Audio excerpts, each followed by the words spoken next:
योग in life में आप सभी का स्वागत है।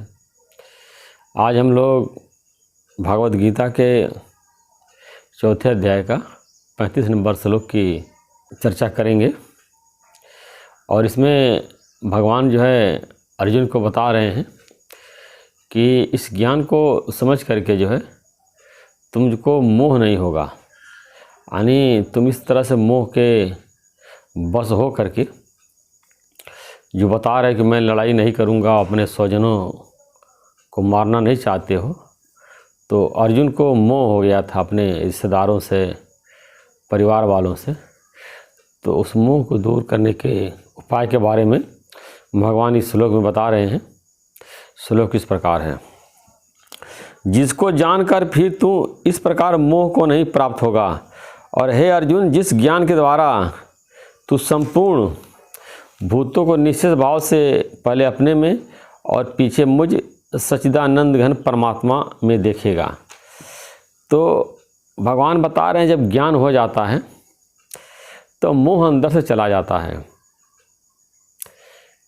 इसलिए शास्त्रों में मोक्ष का मतलब जो हमारे ऋषि मुनि या गुरु लोग होके गए हैं, मतलब मोक्ष मतलब कि मोह अच्छों से क्षय। जब आपके अंदर से मोह क्षय हो जाए तो समझिए आपको मोक्ष प्राप्त है।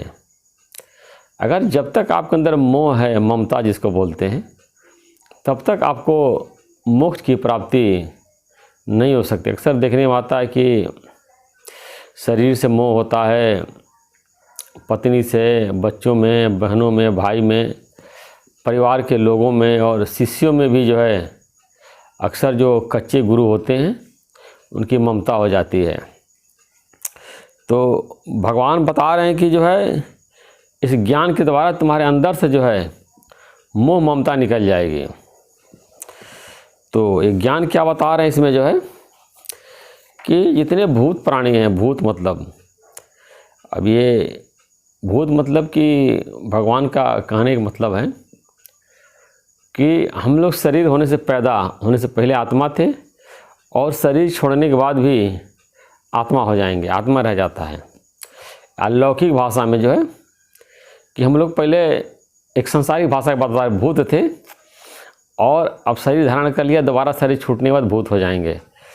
तो भूत का मतलब कि यहाँ आत्मा समझना चाहिए, शरीर नहीं। ये जो इसका अनुवाद इसमें लिखा हुआ है आत्मा या भूत कह लीजिए या भूत प्राणी बोलते हैं। तो सारे जितने की भूत प्राणी हैं, यानी जितने आत्मा हैं, भूतों को जितने आत्मा हैं सबको अपने में देखोगे।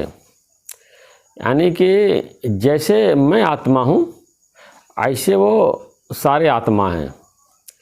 मेरा एक 5 तत्व का शरीर है और आत्मा हूँ, और सामने वाला जो व्यक्ति है वो भी 5 तत्व का शरीर है और आत्मा है। तो पहले हमको अपने आत्मा को जानते हैं और सामने वाले को भी आत्मा करके देखते हैं। जब आत्मज्ञान होता है इससे भी हमारी ममता निकल जाती है। अगर इतना भी ज्ञान हमको हो जाए, अपने को भूत समझे और सामने वाले को भूत समझे, तो हमारे अंदर का मोह जो है वो निकल जाएगा।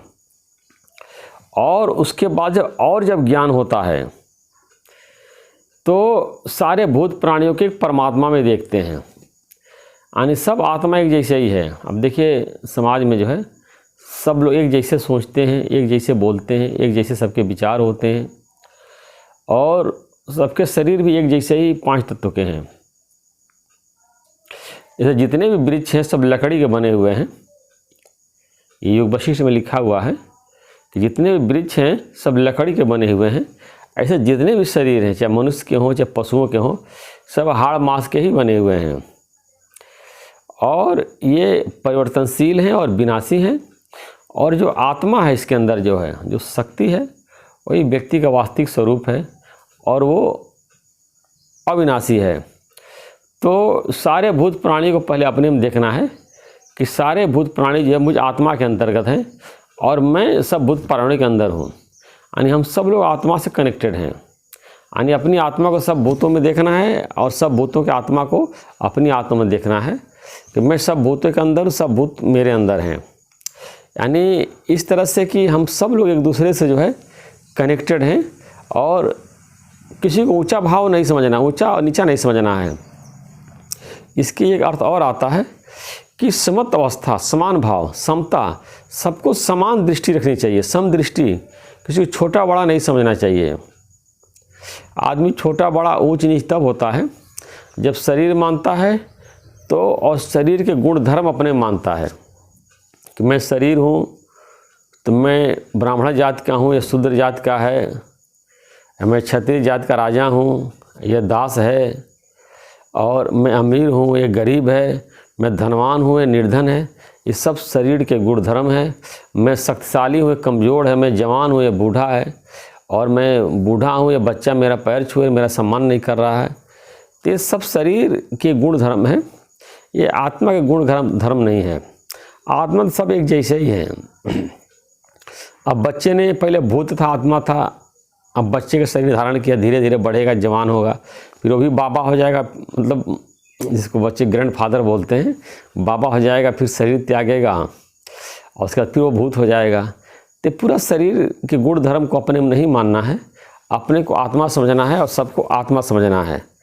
इस तरह से जब हम अभ्यास करेंगे तो मेरे अंदर से ममता चली जाएगी, और उसके बाद सारे वासुदेव सर्वम, यानी वासा देव का सब में, वो परमात्मा, वो निराकार, ऐसी कोई जगह नहीं है जहाँ प्रवेश नहीं किया है।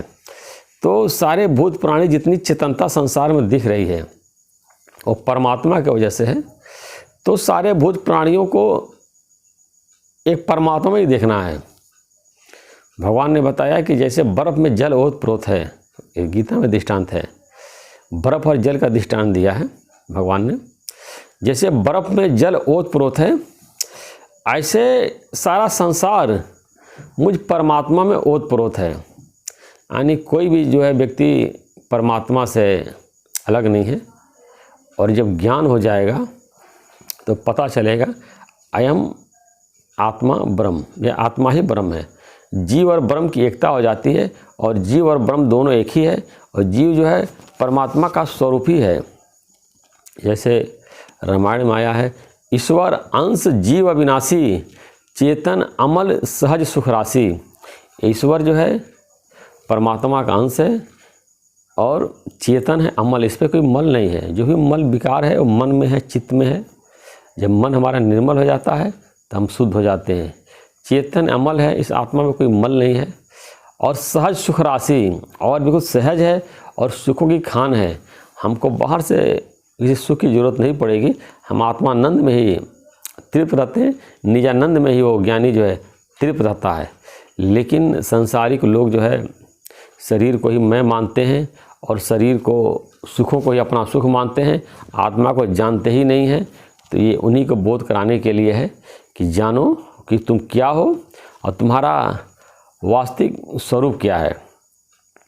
अपने को शरीर मान करके और विषय भोगों में जो है में बहे चले जा रहे हो, और अपने इंद्रियों को जो है तृप्त करने के लिए धन और पदार्थों का संग्रह करते रहते हो। अभी इतना और हो जाएगा, अभी उतना और हो जाएगा।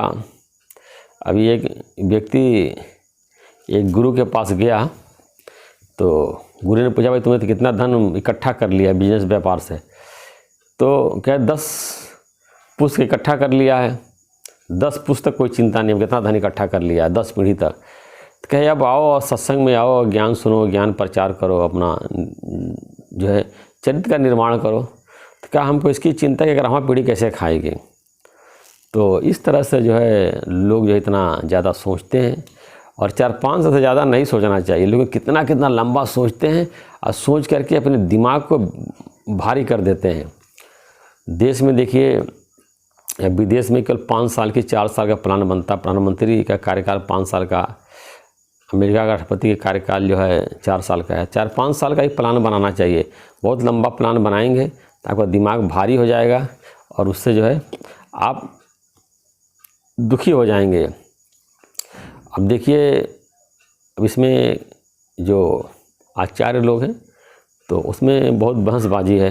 कोई द्वैत को मानता है, कोई अद्वैत को मानता है, कोई विशिष्टाद्वैत को मानता है।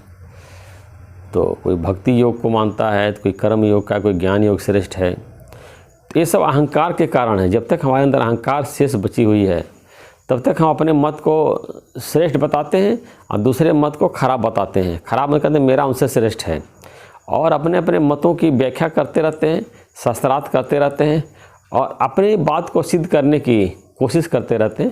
ये सब अहंकार के कारण है। और अहंकार तब जाता है जब तत्व ज्ञान हो जाता है, जब सारे संसार के प्राणियों को अपने में देखते हैं, अपने आत्मा में देखते हैं, फिर परमात्मा में देखते हैं और सब जगह परमात्मा का जब हमको अनुभव हो जाता है तो मेरे अंदर से जो अहंकार की गंध है, बदबू है, वो भी निकल जाती है।